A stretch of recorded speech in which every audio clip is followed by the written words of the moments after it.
শুকরিয়া জ্ঞাপনের পাশাপাশি আমি আজকের এই ঐতিহাসিক চট্টগ্রামের প্যারেড ময়দানে আয়োজিত 5 দিনব্যাপী তাফসিরুল কোরআন মাহফিলের যারা সম্মানিত আয়োজকবৃন্দ, ইসলামী সমাজ কল্যাণ পরিষদ চট্টগ্রামকে অন্তরের অন্তঃস্থল থেকে ধন্যবাদ এবং মোবারকবাদ জানাতে চাই, যারা দীর্ঘ কয়েক মাস ব্যাপী অনেক কষ্ট করে, অনেক ডিজাইন করে, অনেক প্ল্যান প্রোগ্রাম করে এরকম চমৎকার একটি কোরআনের বাগানকে সাজিয়েছে। আজকের এই প্রোগ্রামের সম্মানিত সভাপতি, প্রধান অতিথি, বিশেষ অতিথি, মঞ্চে উপবিষ্ট উলামায়ে কেরাম, কমিউনিটি লিডার্স, চট্টগ্রামের বিভিন্ন পর্যায়ের বিভিন্ন দলের সামাজিক, ধর্মীয়, রাজনৈতিক নেতৃবৃন্দ, ব্যবসায়ী ভাইয়েরা, চাকরিজীবী ভাইয়েরা, শ্রমজীবী ভাইয়েরা, ছাত্র ভাইয়েরা, পর্দার আড়ালে আমার মায়েরা এবং বোনেরা, সাংবাদিক বন্ধুরা, মিডিয়া কর্মী, ইউটিউবার্স, ভলান্টিয়ার্স, আপনাদের সবাইকে অন্তরের অন্তঃস্থল থেকে শুভেচ্ছা জানাই, মোবারকবাদ জানাই। আপনারা সবাই কেমন আছেন?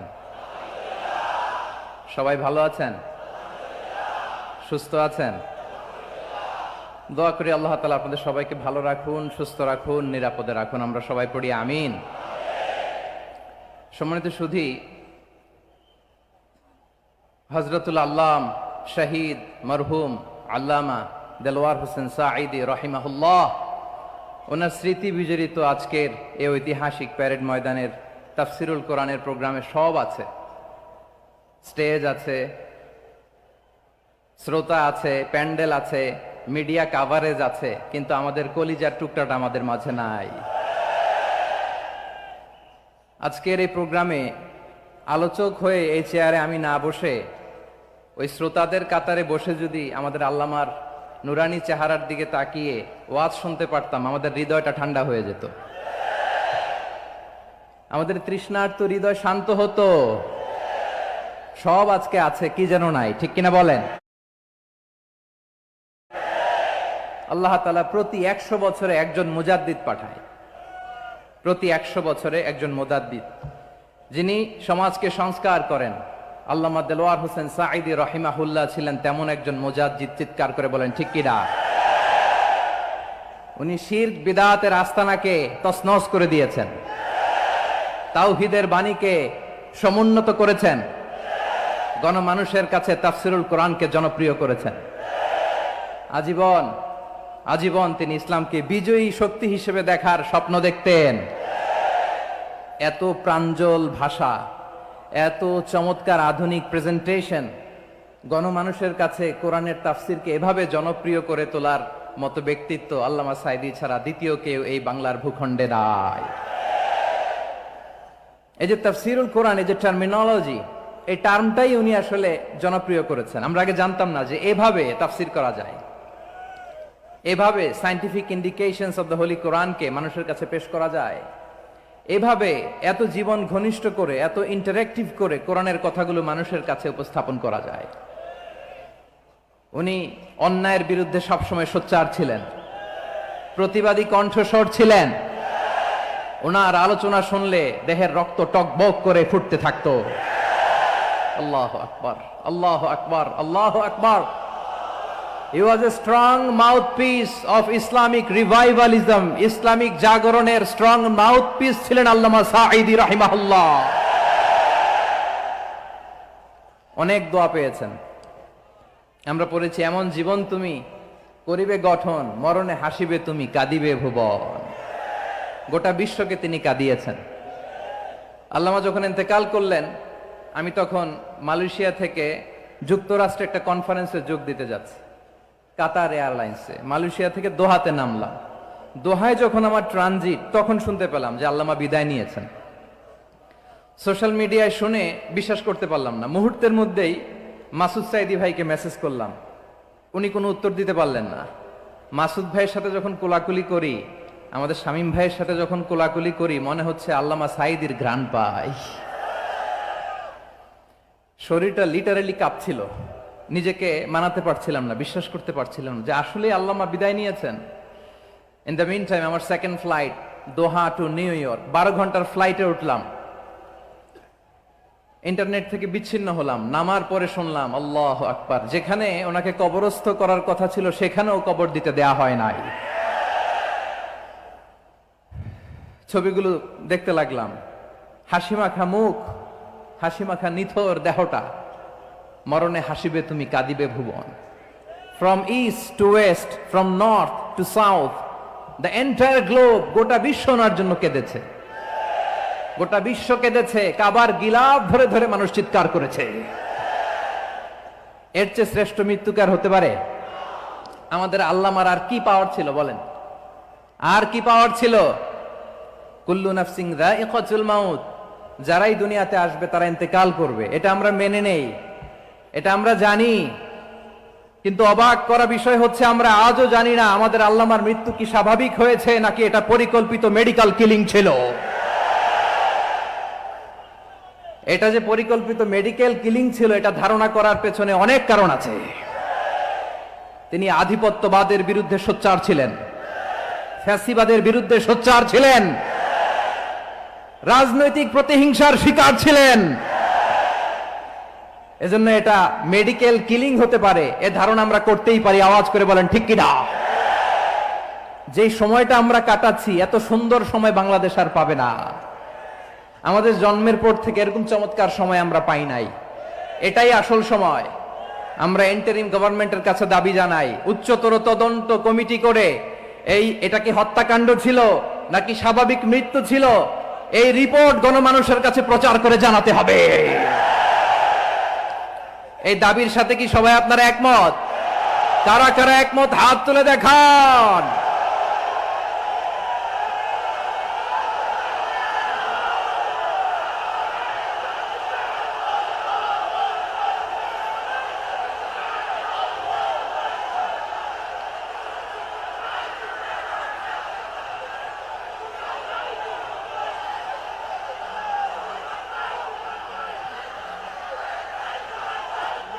আমার প্রিয় ভাইয়েরা, প্রিয় চট্টলাবাসী, আল্লাহ তাআলা তার এই মুখলেস গোলামকে তার জান্নাতুল ফেরদাউসের মেহমান হিসেবে কবুল করুক, তার জীবনের সকল খেদমাগুলোকে কবুল করুক, জান্নাতুল ফেরদাউসের আলা মাকামে তাকে মেহমান হিসেবে কবুল করুক।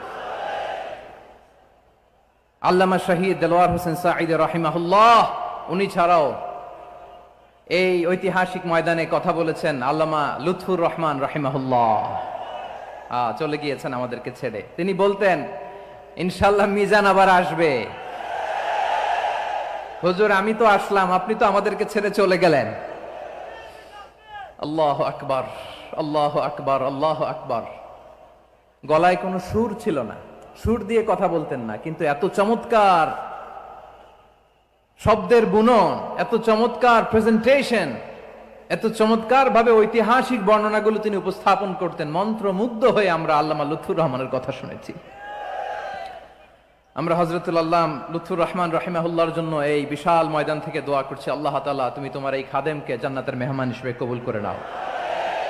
আরো অনেক আল্লামারা এখানে কথা বলেছেন, বিশেষ করে বাইতুল শরফের মরহুম পীর সাহেব হুজুর থেকে শুরু করে আরো যারা যারা তারকাতুল্য ওলামায়ে কেরাম এই চট্টগ্রামের ময়দানে কথা বলেছেন, আলো ছড়িয়েছেন।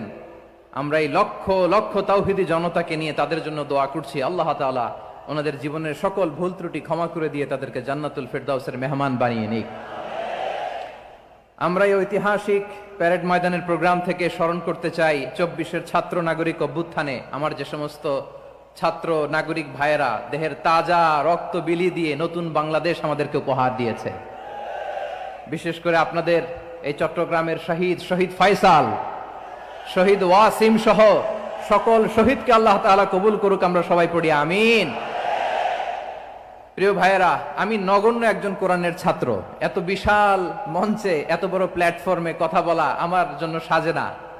তারপরও আমাদের মুরব্বীরা আমাদের ডানে বায়ে বসে আছেন, ওনাদের আদেশ ক্রমে, ওনাদের অনুমতি ক্রমে কিছু কথা আজকের এই ঐতিহাসিক প্রোগ্রামে আপনাদের সামনে উপস্থাপন করার চেষ্টা করব। ওমা তৌফিক ইল্লা বিল্লাহ।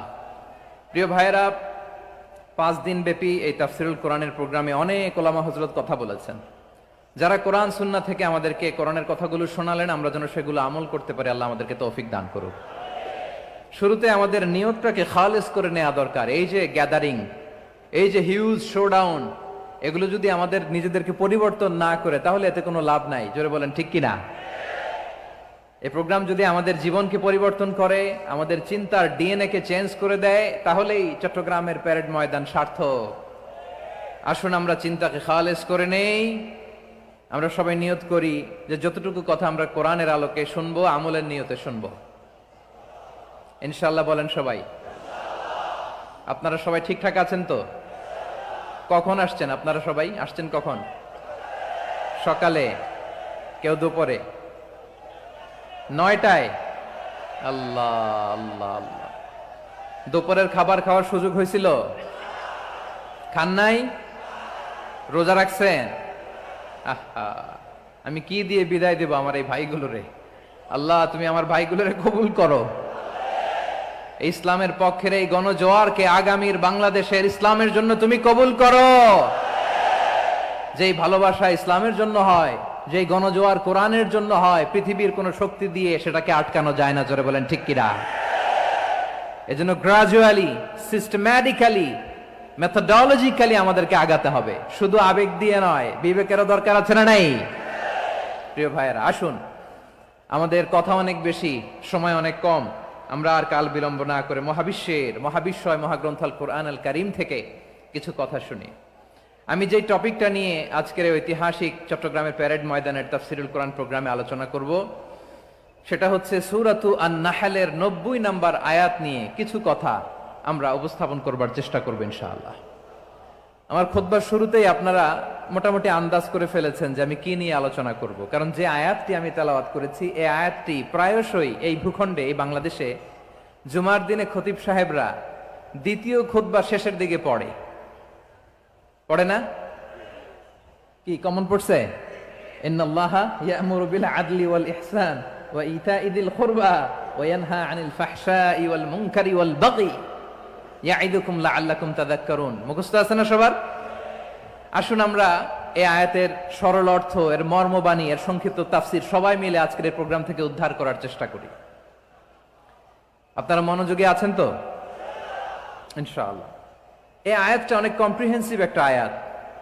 সাইয়েদনা আব্দুল্লাহ ইবনে মাসউদ রাদিয়াল্লাহু তাআলা আনহু উনি বলেছেন, ইন্নাহা মিন আজমাই আয়াতিল কুরআন। এটা কোরআনের সবচেয়ে জামে মানে আয়াত। যদিও ছোট্ট আয়াত, অল্প কিছু কথামালা, কিন্তু তিনি বলতেন এটা কোরআনের সবচাইতে জামে মানে সবচেয়ে কম্প্রিহেন্সিভ একটা আয়াত, যেখানে কথা কম, শব্দ কম, কিন্তু এটার দোতনা, এটার আবেদন, এটার মিনিং অনেক বেশি। সুবহানাল্লাহ। এই আয়াতে আল্লাহ তাআলা বেসিক্যালি আমাদেরকে 3টা বিষয়ে আদেশ করেছেন আর 3টা বিষয়ে বারণ করেছেন, মানে নিষেধ করেছেন। আওয়াজ করে বলুন, আদেশ করেছেন কয়টা? প্রিয় চট্টলার ভাইয়েরা, আমার মতো এই যে 3 আঙ্গুল উঁচু করে বলেন, আদেশ করেছেন কয়টা? আবার নিষেধও কয়টা? মানবো তো আমরা ইনশাআল্লাহ? বলেন সবাই। 3 do's and 3 don'ts, do's and don'ts। 3টা আদেশ, 3টা নিষেধ। এই 3টা আদেশ আর 3টা নিষেধের ভেতরে আল্লাহ তাআলা গোটা ইসলামী শরিয়ার মূল নির্যাসকে ঢুকিয়ে দিয়েছেন। সুবহানাল্লাহ। এই ছোট্ট একটা আয়াতে গোটা ইসলামী শরিয়ার, the gist, the cream of the creams, গোটা ইসলামী শরিয়ার মূল নির্যাসকে আল্লাহ ঢুকিয়ে দিয়েছেন। 3টা আদেশ আর 3টা নিষেধ। আসুন আমরা সরাসরি কোরআন থেকে শুনি, সবাই পড়ুন। আউযু বিল্লাহি মিনাশ শাইতানির রাজীম। বিসমিল্লাহির রহমানির রহিম। ইন্নাল্লাহা ইয়া'মুরু বিল আদলি ওয়াল ইহসানি ওয়া ইতা'i যিল কুরবা ওয়া ইয়ানহা আনিল ফাহশাই ওয়াল মুনকারি ওয়াল বাগি ইয়া'ইযুকুম লা'আল্লাকুম তাযাক্কারুন।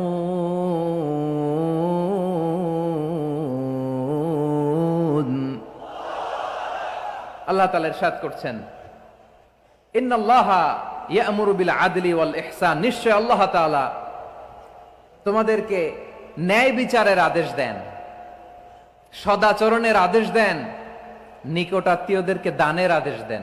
আদেশ কয়টা? আওয়াজ করে সবাই বলুন তো কয়টা? নিশ্চয় আল্লাহ তাআলা তোমাদেরকে ন্যায় বিচারের আদেশ দেন, সদাচরণের আদেশ দেন, তিনি তোমাদের নিকট আত্মীয়দেরকে দানের আদেশ দেন, আর তিনি তোমাদেরকে অশ্লীলতা থেকে নিষেধ করেন, মন্দ কাজ থেকে নিষেধ করেন, অবাধ্যতা সীমা লঙ্ঘন থেকে নিষেধ করেন। তিনি তোমাদেরকে উপদেশ দেন যাতে তোমরা শিক্ষা গ্রহণ করো। সুবহানাল্লাহ। উপদেশ দিচ্ছে স্বয়ং কে? তিনটা জিনিসের আদেশ। ইয়ামুরু বিল আদল, সুবিচার ন্যায় বিচারের আদেশ তিনি দেন। ইহসানের আদেশ দেন, যাতে আমরা ইহসান করি, একে অপরের প্রতি সুবিচার করি, মহানুভবতা দেখায়, অনুগ্রহ দেখায়, আর নিকট আত্মীয়দেরকে যেন আমরা দান করি। এই তিনটা আদেশ তিনি দিয়েছেন। আর কোন তিনটা জিনিস থেকে তিনি বারণ করেছেন? অশ্লীলতা, ফাহশা, মুনকার, মানে সব মন্দ আর অসৎ কাজ, এগুলো থেকে তিনি আমাদেরকে বারণ করেন। ওয়াল বাগি, অবাধ্যতা, সীমা লঙ্ঘন, এই তিনটা কাজ থেকে তিনি আমাদেরকে বারণ করেন। তিনি আমাদেরকে উপদেশ দেন, স্বয়ং আল্লাহ তাআলা আমাদেরকে উপদেশ দেন যাতে করে আমরা শিক্ষা গ্রহণ করি। সুবহানাল্লাহ পড়ে। তাহলে আসুন আমরা ধরে ধরে একটা একটা করে সামনের দিকে আগাই। আল্লাহ তাআলা প্রথমে আমাদেরকে আদেশ দিয়েছেন আদালের। ইন্নাল্লাহা ইয়া'মুরু বিল আদল। আওয়াজ করে বলুন আল আদাল। সবাই পড়ুন আল আদাল। আমরা উর্দু জানি, হিন্দি জানি, অনেকে ইংরেজিও জানি, কিন্তু আরবি শব্দগুলো আমাদের মুখ দিয়ে বেরোতে চায় না। আওয়াজ করে বলুন আল আদাল। মাশাআল্লাহ। ইন্নাল্লাহা ইয়া'মুরু বিল আদল। আল্লাহ তাআলা আমাদেরকে আদলের আদেশ দেন। আদল অনেকে না বুঝলেও আদালত শব্দটা বুঝবেন। আদালত, আদালত, আদালত বুঝেন না? যেখানে বিচার কার্যের ফয়সালা করা হয়, কোর্ট কাচারি আদালত, এটা তো ভেরি কমন। এটা শুনছেন না সবাই? আদালত, যেখানে ন্যায় বিচার হবে, সুশাসন হবে। কিন্তু ভাগ্যের কি নির্মম পরিহাস, ওখান থেকে মিথ্যা সাক্ষী দিয়ে মনমতো রায় দিয়ে দেয়া হয়। এগুলোর পরিবর্তন হওয়ার দরকার আছে না নাই? প্রিয় ভাইয়েরা, আদালত, আল আদল, ইংরেজিতে বলে জাস্টিস, ন্যায় বিচার, সুবিচার, সুশাসন, জাস্টিস, আল আদাল, সব জায়গায় এই জাস্টিস থাকা দরকার। Justice should be prevailed in the society.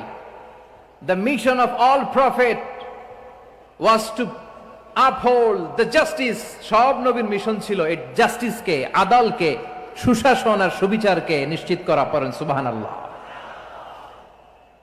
And the core message of every divine scripture was to uphold justice. পৃথিবীর সব আসমানি কিতাবের মূল শিক্ষা ছিল এই জাস্টিসকে সমাজে এনশিওর করা, সুবিচার, সুশাসনকে এনশিওর করা। তাহলে প্রিয় ভাইরা, আমরা বুঝতে পারলাম আল আদল শব্দের মানে হচ্ছে ইনসাফ বা সুবিচার বা ন্যায় বিচার। এটা হচ্ছে একটা general meaning, very general meaning. আপনি যদি ইন ডেপথ বুঝতে চান, আরো ভেতরে যান, তাহলে আদল মানে হচ্ছে সমন্বয়, আদল মানে হচ্ছে ভারসাম্য, ব্যালেন্স। আদল মানে হচ্ছে মধ্যম পন্থা। সুবহানাল্লাহ পড়েন। কারণ সব সময় সমান সমান হইলেই সুবিচার হয় না। কথা কি বুঝতেছেন? ইসলামের দ্য কনসেপ্ট অফ আদল, এটা এমন আদল, এটা সব সময় সমান সমান নয়। যখন সমান সমান দেয়া দরকার, ইসলাম সমান সমান দেয়। যখন ব্যালেন্স করা দরকার, চেক এন্ড ব্যালেন্স, সমন্বয়, ভারসাম্য করা দরকার, তখন ইসলাম ভারসাম্য করে দেয়। এটার নাম আদল। সুবহানাল্লাহ। সহজ করে আপনাদেরকে বুঝাই। যেমন ধরুন, একটা পরিবারের 3 জন সদস্য, স্বামী, স্ত্রী আর সন্তান। তাদের সকালবেলার ব্রেকফাস্টে, স্বামীর সকালের নাস্তায় স্বামীর 3টা রুটি লাগে, স্ত্রীর 2টা লাগে, আর সন্তানের 1টা রুটি লাগে। এখন আমি যদি সমান সমান করে আদল করতে চাই, সবাইকে যদি 3টা করে রুটি দেই, তাহলে স্বামী বেচারার জন্য ঠিক আছে? কি বলেন? কথা কি বুঝতেছেন না কষ্ট হয়ে যাচ্ছে? যদি সমান সমানের নিয়মে আগাই, তাহলে 3টা করে যদি রুটি দেই, স্বামীর জন্য ওকে, কিন্তু স্ত্রীর জন্য 1টা বেশি হয়ে যায়। আর সন্তানের জন্য কয়টা বেশি হয়? আচ্ছা, এই তো বুঝতেছেন, মাশাআল্লাহ। আচ্ছা, 2টা করে যদি সবাই দেয় সমান সমান নীতিতে, তাহলে স্ত্রীর জন্য, স্ত্রী বেচারির জন্য ঠিক আছে, কিন্তু স্বামীর কয়টা কম পড়ে? আর সন্তানের বেশি হয়ে যায় কয়টা? আচ্ছা, সমান সমান নীতিতে সবাইকে যদি সকালের নাস্তার জন্য 1টা করে রুটি দেই, সন্তানের জন্য ঠিক আছে, কিন্তু স্ত্রী বেচারির কম পরে কয়টা? স্বামীর কম পরে কয়টা? দুইটা। কথা কি বুঝতেছেন?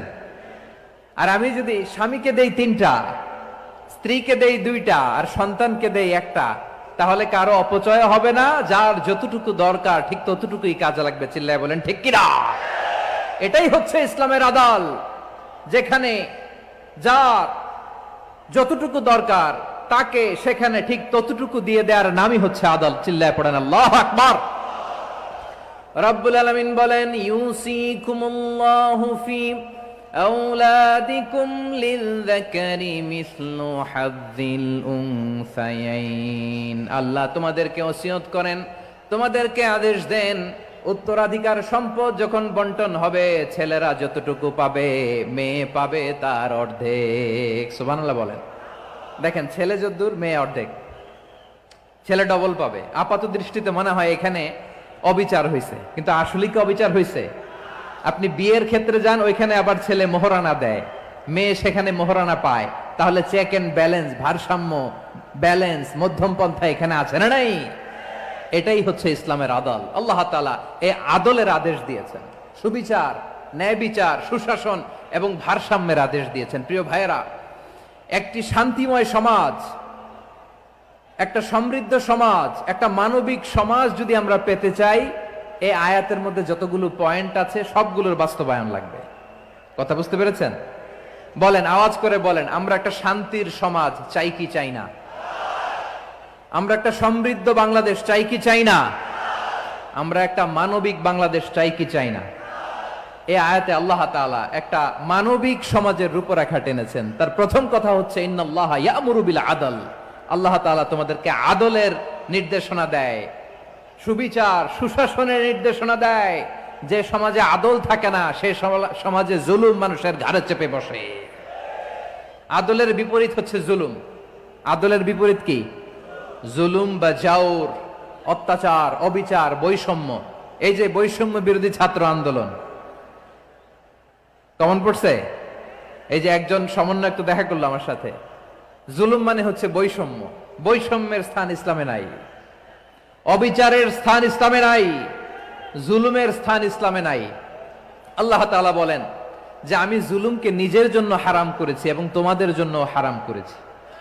বিশ্বনবী ফরমান, আল্লাহ তাআলা বলেন হাদিসে কুদসিতে, ইয়া ইবাদি ইন্নী হারামতুয যুলমা আলা নাফসি ওয়া জাআলতুহু বাইনাকুম মুহাররামান ফালা তাযালামু। আমার গোলামেরা শোনো, নিশ্চয় আমি আল্লাহ তাআলা জুলুমকে আমি আমার উপরে হারাম করেছি, অনুরূপভাবে জুলুম করাকে তোমাদের উপরেও হারাম করেছি। ফলে ফালা তাযালামু, তোমরা একে অপরের সাথে জুলুম করো না। নির্দেশনাটা কার? খবরদার, জুলুমের সাথে আমাদের কোনো সম্পর্ক নাই। আল্লাহ তাআলা আদলের আদেশ দিয়েছেন, আদালতের আদেশ দিয়েছেন, সুশাসনের, ন্যায় বিচারের আদেশ দিয়েছেন। ইন্নাল্লাহা ইয়ামুরু বিল আদল। আমাদেরকে আদল প্রতিষ্ঠা করতে হবে। জুলুমের সাথে ইসলামের কোনো সম্পর্ক নাই। আল্লাহ তাআলা জালিমদের জন্য কঠিন শাস্তি প্রস্তুত করে রেখেছেন। যারা এই আদলকে ভুলুণ্ঠিত করে জুলুমের রাস্তায় হাঁটতে চায়, তাদের প্রাপ্য কিয়ামতের ময়দানে বুঝিয়ে দিবে কে? আল্লাহ তাআলা তাদের প্রাপ্যকে বুঝিয়ে দিবেন। এজন্য বিশ্বনবী বলে, খবরদার, তোমরা ইনসাফ করবে, আদল করবে, জুলুম করবে না। আয-যুলমু যুলুমাতুন ইয়াউমাল কিয়ামা। জুলুম কিয়ামতের দিন অন্ধকার হয়ে জালিমের ঘাড়ে চেপে বসবে।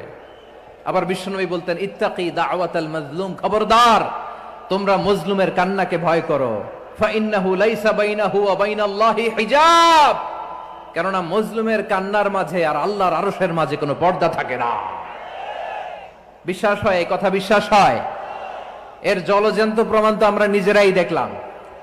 হ্যাঁ, মজলুমের কান্না ফুলে ফেপে মহিরুহ হয়ে, পাহাড়ের মতো হয়ে, বিস্ফোরিত হয়ে জালিমের মসনদকে ছারখার করে দিয়েছে। এর প্রমাণ তো আমরা নিজেরাই তো দেখলাম। জালিমের পরিণতি কি হয় আমরা জীবদ্দশাই তো দেখলাম। এমনও কোন জুলুম নাই যে হয় নাই, ঠিক কিনা বলেন? আহারে জুলুম, আহারে জুলুম। রিসেন্টলি আয়না ঘরের কিছু ছবি প্রকাশিত হয়েছে সোশ্যাল মিডিয়ায়, দেখেছেন আপনারা? হ্যাঁ, ছোট্ট একটা জায়গা, স্বাধীন মানুষকে প্রাণীর মতো পাখির মতো খাঁচায় বন্দি করে রেখেছে। কখন দিন কখন রাত কিচ্ছু জানে না, কখন দিন কখন রাত কিছু জানে না, বছরের পর বছর কেটে গিয়েছে। এক্সট্রা জুডিশিয়াল কিলিং এর কোনো হিসাব নাই, বিচার বহির্ভূত হত্যা, এনফোর্স ডিসঅ্যাপিয়ারেন্স, গুম, যেটা সবচাইতে বড় মানবতা বিরোধী অপরাধ। কত মানুষ যে গুম হয়েছে তার কোনো ইয়ত্তা নাই। যেই ফ্যামিলির সদস্য গুম হয়েছে তারা কি ওই লোকটার জন্য মাগফিরাতের দোয়া করবে নাকি সুস্বাস্থ্যের দোয়া করবে তারা নিজেরাও জানতো না, কারণ জানে না ও বেঁচে আছে না মরে গেছে।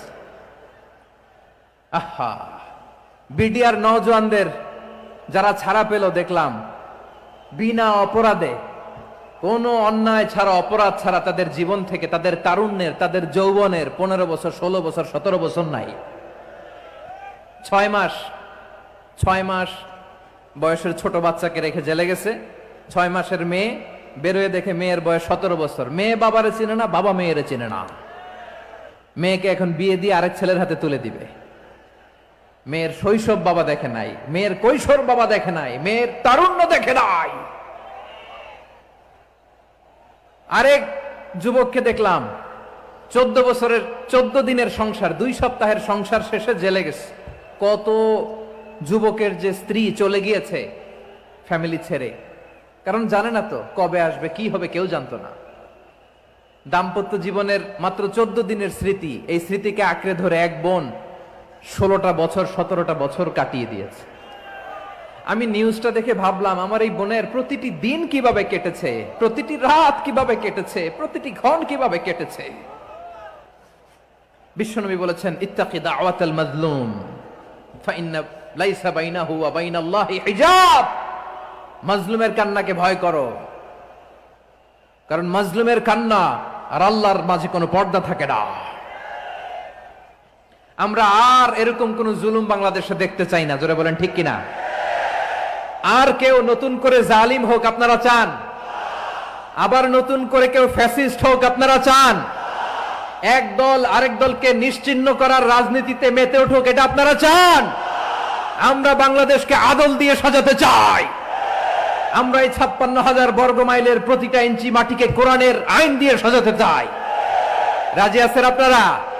কারা কারা রাজি দেখান হাত তুলে আল্লাহকে।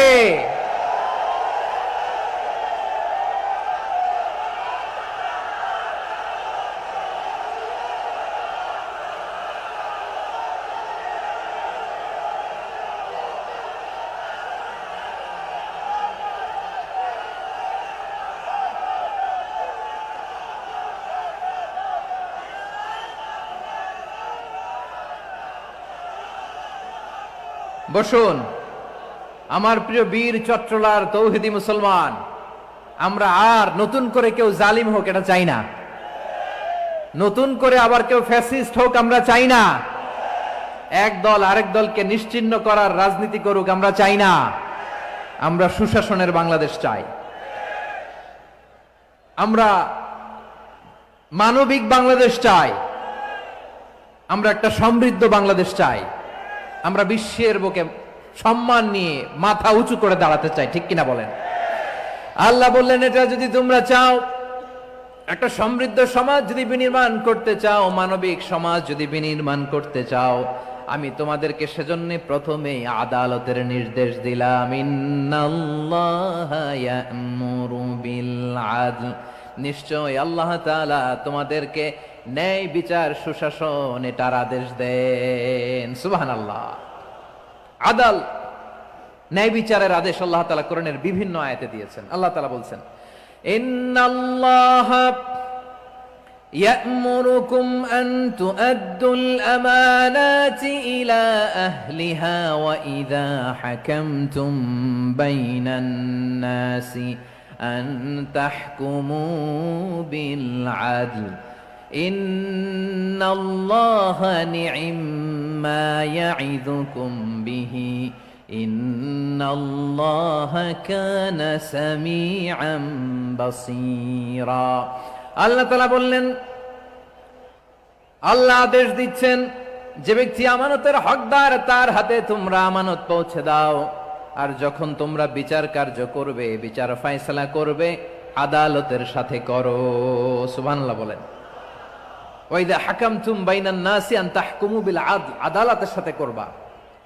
আল্লাহ তাআলা বলেন যারা জাজ হবে, বিচারক হবে, তাদের যদি বাদী বিবাদীর কারো সাথে শত্রুতা থাকে, কারো সাথে যদি কোনো ধরনের রেষারেষি থাকে, আল্লাহ বলেন বিচার কার্য করতে যে ওই শত্রুতা রেষারেষির কারণে আদালতের বাইরে যে অবিচার করে বিচার করো না।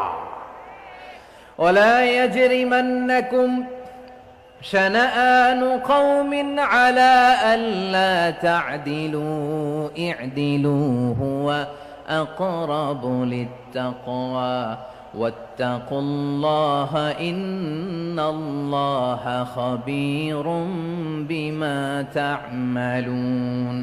খবরদার কোন জাতির প্রতি, কোন গোষ্ঠীর প্রতি, কোন গোত্রের প্রতি আক্রোশ যেন তোমাদেরকে ন্যায় বিচার থেকে দূরে সরিয়ে না দেয়, বরং আমি আল্লাহর আদেশ হলো ই'দিলু, তোমরা আদল করো, ন্যায় বিচার করো, সুবিচার করো, সুশাসন প্রতিষ্ঠা করো।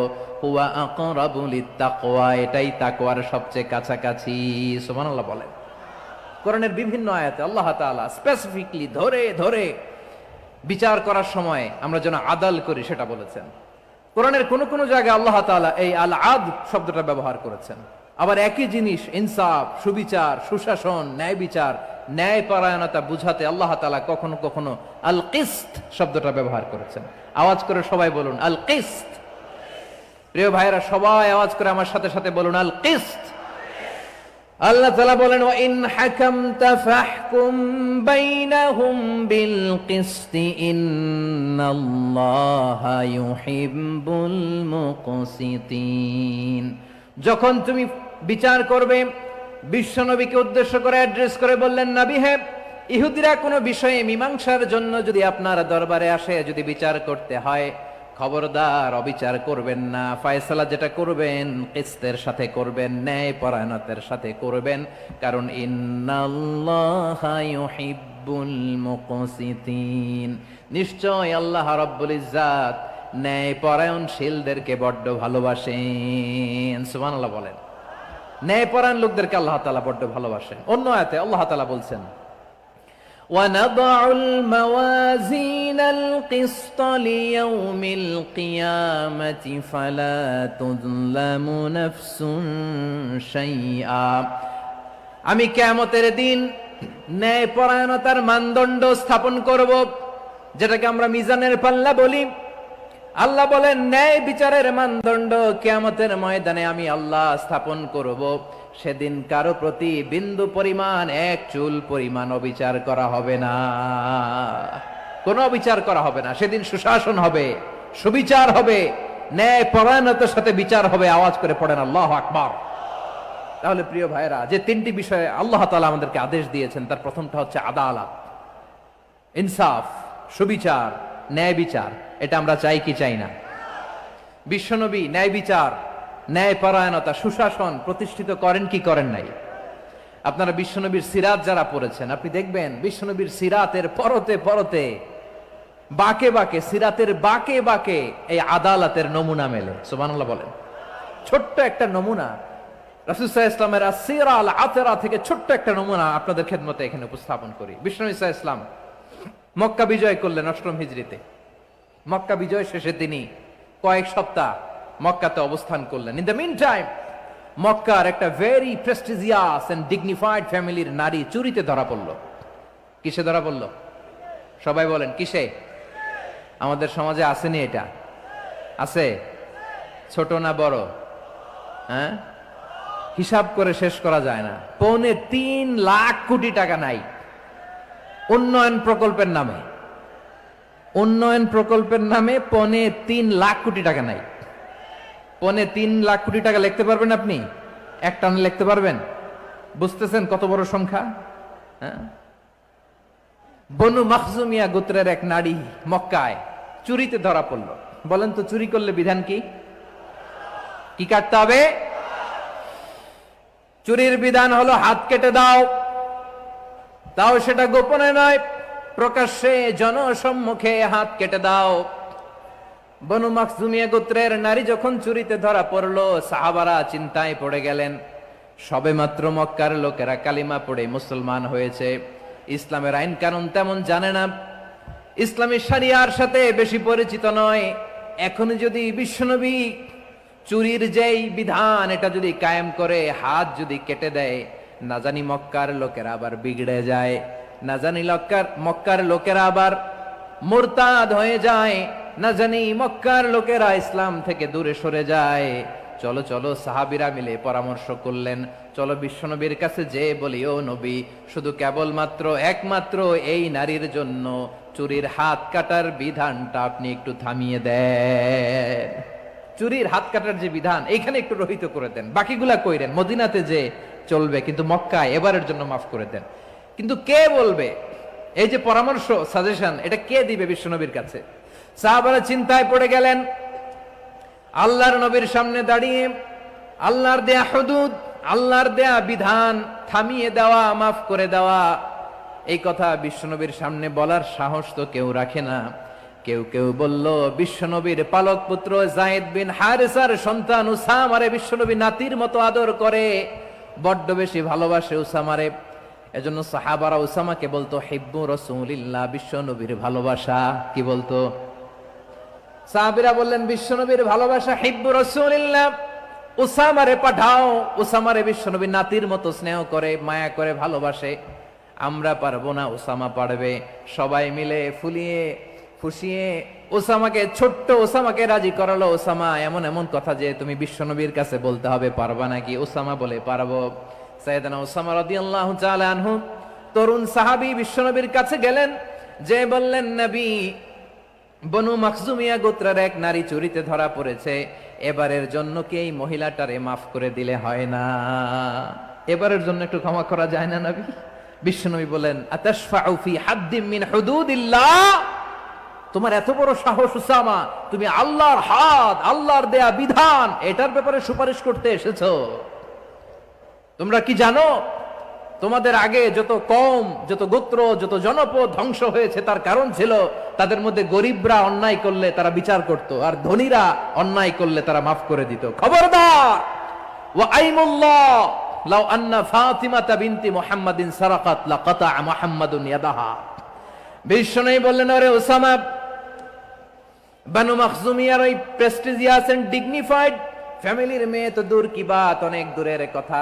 জেনে রেখো ওসামা, আমার কলিজার টুকরা, নয়নের পুটুলি ফাতেমাও যদি মক্কার জমিনে আজকে এই চুরির দায়ে ধরা পড়তো, আমি বিশ্বনবী মুহাম্মাদুর রাসূলুল্লাহ ধরে ফাতেমার ডান হাতটা কেটে দিতে এক বিলম্ব দেরি করতাম না।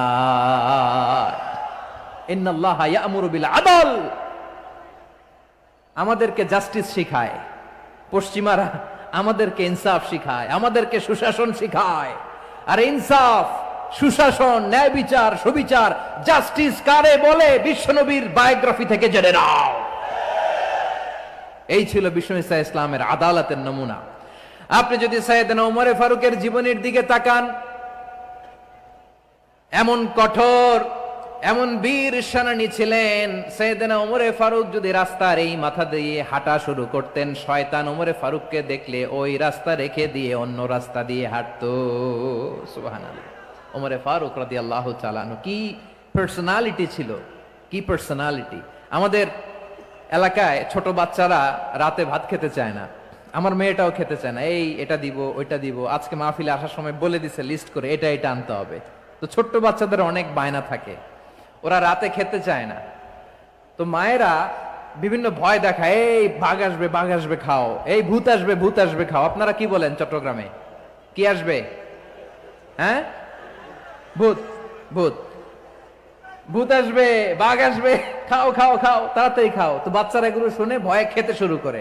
মদিনার জমিনেও একই ঘটনা ঘটতো। মদিনার ছোট্ট ছোট্ট সোনামণিরা খেতে চাইতো না। তো মায়েরা বলতো, হা হুয়া ইয়াতি উমর, হা হুয়া ইয়াতি উমর, ওই যে উমর আসতেছে, উমর। ওমরে ফারুকের কথা শুনলেই বাচ্চারা একেবারে ঠান্ডা। সুবহানাল্লাহ পড়বেন না? প্রভু তুমি বলেছ রাসূল দেবে না, বলনি দেবে না ওমর, বলনি দেবে না হামজা তারি, খালিদ বিজয়ী সমর। প্রভু তুমি বলেছ রাসূল দেবে না, বলনি দেবে না ওমর, বলনি দেবে না হামজা তারিক, খালিদ বিজয়ী সমর। প্রভু তুমি বলেছ রাসূল দেবে না। আল্লাহু আকবার। ওমর ফারুক রাদিয়াল্লাহু তাআলা আনহু, ওনার কথা শুনলে গায়ের মধ্যে গুজবাম হয়, গায়ের পশমগুলো দাঁড়িয়ে যায়। সুবহানাল্লাহ বলেন। কি পার্সোনালিটি ছিল, কি ব্যক্তিত্ব ছিল। মুনাফিকরা ওমর ফারুককে জমের মতো ভয় পেতেন। শয়তান, খুদ শয়তান এই রাস্তা দিয়ে আসলে শয়তান অন্য রাস্তা দিয়ে হাঁটতো। ওমর ফারুক রাদিয়াল্লাহু তাআলা আনহুর জীবনে যদি দেখেন, তাহলে সেখানে আপনি আদালতের, ইনসাফের, সুশাসনের, জাস্টিসের নমুনা দেখতে পাবেন। কয়টা শুনবেন? সাইয়েদনা ওমর ফারুকের রাদিয়াল্লাহু তাআলা আনহুর সন্তান আব্দুর রহমান মিশরে মদ খেয়ে মদ্যপ অবস্থায় ধরা পড়েছে। মদ খাওয়ার কারণে, মদ যদি কেউ পান করে আর যদি প্রমাণিত হয়, তার বিচার হলো 80 বেত। আওয়াজ করে বলেন কয় বেত? বাংলাদেশেও তো এই আইন আছে নাকি? বাংলাদেশে আছে? হ্যাঁ, মদ খাইলে 80 বেত, এই আইন বাংলাদেশে চালু হোক। আমরা চাই কি চাই না? চাই সবাই। এজন্যই তো ইসলাম ভাল লাগে না। ইসলামকে ভাল লাগে না। ইসলামকে আউট করে রাখতে পারলেই তো এরকম বড় বড় বোতল খাওয়া যায়। একেবারে সহজ, পানির মতো সহজ হিসাব, একেবারে সহজ। ওমর ফারুক রাদিয়াল্লাহু তাআলা আনহুর ছেলে ভুল করে মদ পান করে ফেলেছিলেন। আব্দুর রহমান, ঘটনা ঘটেছে মিশরে। মিশরের গভর্নর তখন আমর ইবনুল আস রাদিয়াল্লাহু তাআলা আনহু। আব্দুর রহমানের ভাই যে গভর্নরকে বলল, গভর্নর যদি একটু দয়া করেন, খলিফার ছেলে আমার ভাই আব্দুর রহমান মদ্যপ অবস্থায় ধরা পড়েছে, জনসম্মুখে যদি আপনি বেত্রাঘাত করেন আমাদের প্রেস্টিজ থাকে না, যদি 80 বেত আপনি মারেন আমার কোনো কথা নাই, কিন্তু ঘরের ভেতরে মারেন। আব্দুর রহমানের ভাইয়ের সুপারিশ শুনে সাইয়েদনা আমর ইবনুল আস রাদিয়াল্লাহু তাআলা আনহু রাজি হয়ে গেলেন। ঘরের ভেতরে লোকচক্ষুর আড়ালে 80 বেত তিনি মানলেন। কিন্তু ঘটনাক্রমে এই কথা লুকিয়ে লুকিয়ে ঘরের ভেতরে 80 বেত মারার কথা সাইয়েদনা ওমর ফারুক মদিনা থেকে জানতে পারলেন। মদিনা থেকে তিনি ফরমান জারি করলেন, এই বিচার যেমনটি আমর ইবনুল আস আদায় করেছে, এটা প্রকৃতপক্ষে আদায় হয় নাই। আসো সবাই মদিনায় আসো, আমর ইবনুল আস মদিনায় আসো, আব্দুর রহমানও আসো, সবাই আসো, জনসম্মুখে এই বিচার কার্যকর করতে হবে। সাইয়েদনা ওমর ফারুক মসজিদে নববীর পিলারের মধ্যে নিজের ছেলেকে বাঁধলেন, আবার জনসম্মুখে 80টা বেত তার গায়ের মধ্যে মারলেন। মাজমুয়ে ফাতাওয়া ইবনে তাইমিয়া রাহিমাহুল্লাহ উনি এটা নকল করেছেন। এটা সবচেয়ে বিশুদ্ধ মত। আর অনেক মত আছে, মারা গেছে কবরের উপর, ওগুলো বাদই দিলাম। কেমন খলিফা ছিলেন, কেমন খলিফা! পশ্চিমারা তোমরা জাস্টিস আমাদেরকে শেখাও, ইনসাফ কারে বলে, সুশাসন আমাদেরকে তোমরা শিখাও। ওমর ফারুক রাদিয়াল্লাহু তাআলা আনহু ওই বিচারকে তিনি ধর্তব্য মনে করেন নাই। মদিনাতে এনে আবার জনসম্মুখে আবার 80 বেত মেরেছেন। মিশরে ওমর ফারুক রাদিয়াল্লাহু তাআলা আনহু আমর ইবনুল আসকে গভর্নর করে পাঠালেন। সেখানে আমর ইবনুল আসের ছেলে একটা প্রতিযোগিতায় রানার আপ হয়েছে। এক মিশরি সেখানে চ্যাম্পিয়ন হয়েছে। রানার আপ বুঝতে পেরেছেন তো? রানার আপ সেকেন্ড হয়েছে, এক মিশরি হয়েছে চ্যাম্পিয়ন প্রথম। কিন্তু গভর্নরের ছেলে ও জিততে পারে নাই। ও রাগে ওই মিশরির গায়ের মধ্যে কয়েকটা লাঠি দিয়ে বাড়ি মেরেছে। মিশরি যে মদিনাতে ওমর ফারুকের কাছে বিচার দিলেন, আপনার গভর্নরের ছেলে অন্যায়ভাবে আমার গায়ে হাত তুলেছে। সাইয়েদনা ওমর ফারুক আবার ফরমান জারি করলেন, আসো মদিনাতে আসো। মিশরীকে ডাকলেন। ওই মিশরের গভর্নর আমর ইবনুল আস রাদিয়াল্লাহু তাআলা আনহুকে ডাকলেন, তার ছেলেকেও ডাকলেন। সবাই বসে রইল। আমর ইবনুল আস রাদিয়াল্লাহু তাআলা আনহু মাথা নিচু করে বসে আছেন, লজ্জায় কাচুমাচু। হায় হায়, আজকে আমার ছেলের কারণে আমিরুল মুমিনিন খলিফাতুল মুসলিমিন ওমর ফারুকের কাছে আমি জনসম্মুখে লজ্জিত হচ্ছি।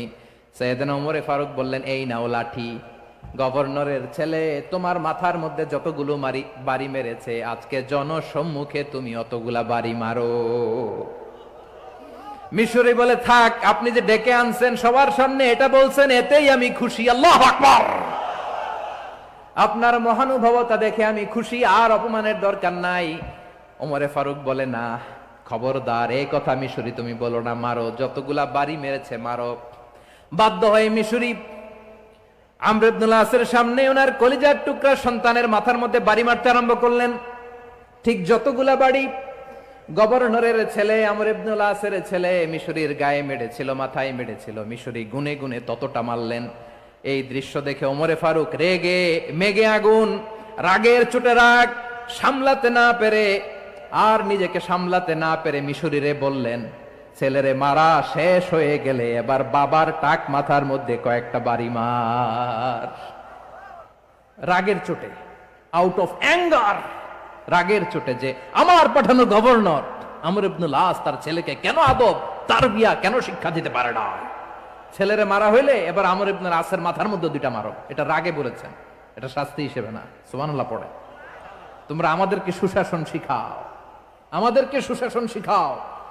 বিশ্বনবী বলেন, আদল এটা যেন কোনো বিষয় না, এটা দিয়েই মানবিক সমাজ গড়তে হবে।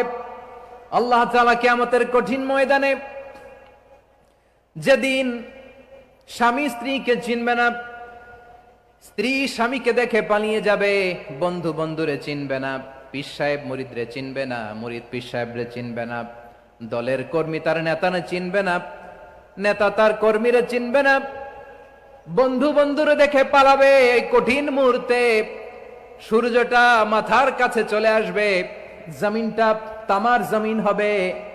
আজকের জমিনের মতো নয়। মানুষ ঘর্মাক্ত, ক্লান্ত, শ্রান্ত মাথার মগজগুলো কানের ছিদ্র আর নাকের ছিদ্র দিয়ে বেয়ে বেয়ে পড়বে। বিশ্বনবী ফরমান, কিয়ামতের ওই কঠিন ময়দানে 7 শ্রেণীর ব্যক্তিকে রব্বুল আলামিন তার আরশের নিচে ছায়া দিবেন। তার মধ্যে প্রথম শ্রেণীর ব্যক্তি হলো ইমামুন আদিল। ইমামুন আদিল, ন্যায়পরায়ণ শাসক, যে ইনসাফের সাথে বিচার করে, যে জাস্টিস সমাজে সার্ভ করে, যে